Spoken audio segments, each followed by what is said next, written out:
नमस्कार, day to day news Bharat देख रहे हैं आप। मैं हूं आपके साथ पूनम। हमारा चैनल आपसे ये वादा करता है कि हम निष्पक्ष तरीके से पत्रकारिता करेंगे। हमारा कोई भी पत्रकार किसी से कोई उपहार या फिर विज्ञापन को स्वीकार नहीं करेगा। Day to day news Bharat आपसे ये वादा करता है कि हम लोकतंत्र के चौथे स्तंभ को मजबूत करने का प्रयास करेंगे और ऐसे किसी भी व्यक्ति की खबर को हम नहीं चलाएंगे जो कि भोले भाले लोगों को ठगने का काम करते हैं या फिर पाखंड फैलाते हैं। और अब बात हिमाचल प्रदेश के नाहन की कर लेते हैं, जहां मौसम बदलते ही अस्पताल में सर्दी खांसी के मरीजों में इजाफा होने लगा है। तो वहीं बीमारियों से बचाव को लेकर आयुष विभाग ने एडवाइजरी जारी की है। इसके साथ ही खान पान पर विशेष ध्यान देने की सलाह डॉक्टर इंदु शर्मा के द्वारा दी गई है। मौसम के बदलते ही एक बार फिर से बीमारियों का दौर शुरू हो गया है। अस्पतालों में सर्दी खांसी और बुखार के मरीजों की संख्या तेजी से बढ़ने लगी है। जिला आयुष अधिकारी डॉक्टर इंदु शर्मा ने जानकारी दी है कि इस मौसम में ऋतु संधि यानी कि ऋतु परिवर्तन का दौर है, जिसके दौरान शरीर में कई तरीके के शारीरिक और मानसिक परिवर्तन होते हैं। ऐसे में लोगों को अपने खान पान, नींद और दैनिक क्रियाओं पर विशेष ध्यान देने की आवश्यकता है। उन्होंने बताया कि इस मौसम में आमतौर पर सर्दी, खांसी, गले में खराश, चर्म रोग, मानसिक तनाव, शरीर में दर्द और पाचन संबंधी समस्याएं बढ़ जाती है। डॉक्टर इंदु शर्मा ने कहा कि इससे बचाव के लिए लोगों को गर्म पेय पदार्थ जैसे कि अदरक चाय, तुलसी काढ़ा, सूप और हर्बल ड्रिंक का सेवन करना चाहिए, ताकि शरीर में गर्माहट बनी रहे और रोग प्रतिरोधक क्षमता मजबूत हो सके। संधि अब हमारी लगभग निकल चुकी है और शीत ऋतु का आगमन शुरू हो गया है। तो इस समय में हमें क्या करना चाहिए?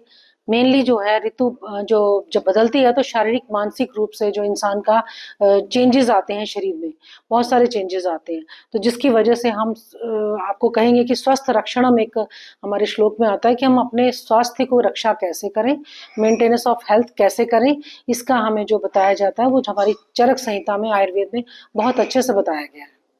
तो ये ऋतु संधि है और ऋतु परिवर्तन है। इस समय पे हमें बहुत ज़्यादा ध्यान देने की ज़रूरत है कि हमें क्या आहार शुरू कर देना चाहिए। इसमें ज़्यादातर आपको मूड चेंजेस भी हो सकते हैं, मानसिक असंतुलन भी हो सकता है, थोड़ा-थोड़ा थकावट फीलिंग हो सकती है, शरीर में दर्द वाली फीलिंग हो सकती है, साइनोसाइटिस हो सकता है, स्किन एलर्जीज हो सकती हैं, इवन जो आपका जो डाइजेस्टिव सिस्टम है उसमें कुछ डिस्टर्बेंसेस हो सकते हैं, पाचन संस्थान आपका थोड़ा चेंज हो जाता है, गला खराब, खांसी, इस तरह के बहुत सारे छोटे-छोटे लक्षण जो हमारे शरीर जो है वो बता देता है कि अब समय बदल रहा है और आपको खान-पान की तरफ ध्यान देने की बहुत ज़्यादा ज़रूरत है। मेरा मानना यही है कि बच्चों को भी इसलिए बढ़ रहा है क्योंकि हम ध्यान नहीं दे पाते उनके खान-पान की तरफ और साथ में उनको लाइफ़स्टाइल की तरफ कि उनको कैसे रहना चाहिए। तो मैं इसमें सबसे ज़्यादा आपको बताऊँगी इसमें क्या हमें मेनली खान-पान पे क्या ध्यान देना है। तो मैं प्रेफ़र करूँगी हर्बल हॉट ड्रिंक्स को।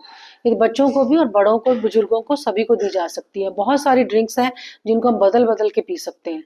तो इसमें क्या रहता है, ब्लैक कॉफ़ी भी हो सकती है, ब्लैक टी भी हो सकती है, ग्रीन टी भी हो सकती है।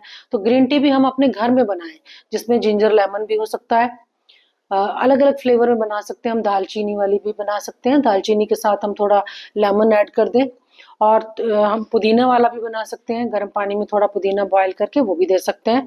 लौंग वाली, थोड़ा इलायची का फ्लेवर वाला, अदरक और दालचीनी दोनों को मिलाकर थोड़ा-थोड़ा चेंजेस करके हम इन चीज़ों को डाल के एक हॉट ड्रिंक तैयार करें, हॉट हर्बल ड्रिंक कह सकते हैं आप इसको।